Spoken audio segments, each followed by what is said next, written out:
Welcome to the countdown, where I list off a few people that owe me something. Stuart, $1. Brad, $200.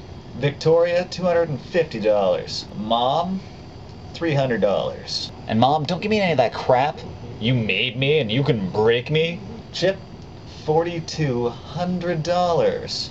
G4 Tech TV, one wired road trip. School, about $1 million. David, from school, Link to the Past on the SNES. Want that back? Matt, a cheeseburger. Fatty, think about it. Wow, with all this talk about money and stuff that I'm owed, that makes me think about sex. Excellent transition there, champ.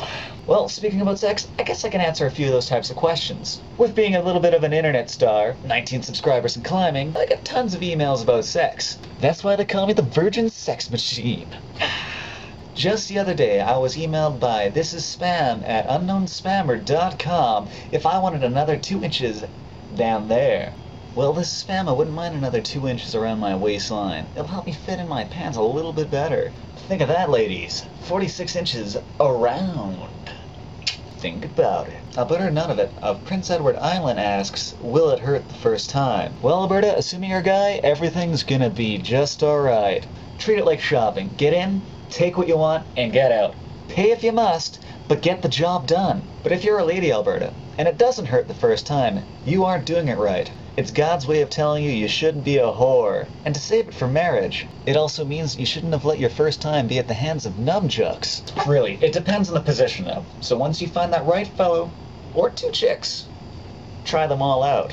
Joey Two Toes of Michigan, Arizona asks, what is the best move? Well, if you're anything like me, the best position is with a lady. Expanding on that, it is with you sitting in a chair and her bending over, sucking on your candy so tasty filled with butterscotch. But it really comes down to where you're taking part in the act of procreation.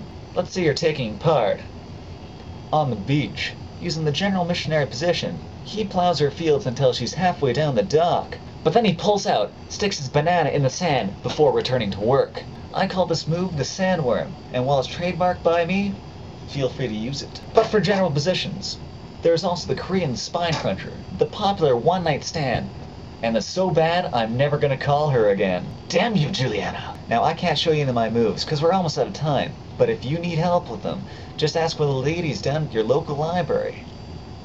One final question from Miss 7 of 9 of the Starship Voyager. She asks, why did they call it popping a cherry? Great question from the former Borg Queen. You see, the answer is quite simple. Back in the 1800s, women were filled with seeds. Women, because of the fashion, were a bit bigger. But the most important thing is that sunscreen was not invented yet, so women openly walked around with sunburns. Overall, they looked like a giant cherry, and so that term was used upon the first set of internal exploration. After all, once you pop a cherry, it's popped forever.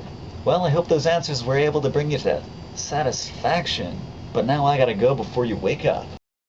Well, Brad did pay me back that $200, so I'm gonna do something special for everyone at home. I'm gonna let you take a look at my heart-on. Oh yeah! Check it out, my heart-on! Only look at the hearts, not my crotch.